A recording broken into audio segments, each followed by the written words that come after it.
প্রিয় শিক্ষার্থী বন্ধুরা, আজকে আমরা শিখব এক কথায় প্রকাশ বা বাক্য সংকোচন, যা মাঝে মধ্যে আমাদের দ্বিধাদ্বন্দ্বের মধ্যে ফেলে দেয়। এ ধরনের দুটো এক কথায় প্রকাশ বা বাক্য সংকোচন শিখব।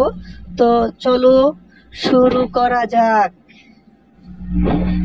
আমাদেরকে পরবর্তীতে যেন আর দ্বিধাদ্বন্দ্বে পড়তে না হয়, সেজন্য আমাদের এই দুটো বাক্য সংকোচন অবশ্যই শিখে রাখা দরকার।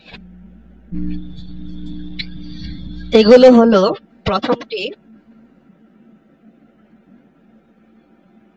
যার কোনো উপায় নেই, নিরুপায়।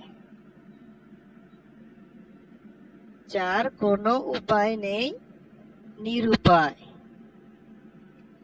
এরপর দ্বিতীয়টি হলো, যার অন্য উপায় নেই, অথবা অন্য উপায় নেই যার, অনন্যোপায়। অন্য উপায় নেই যার, অনন্যোপায়। অথবা এভাবেও যদি থাকে যে যার অন্য কোনো উপায় নেই, সেটাও হবে অনন্যোপায়।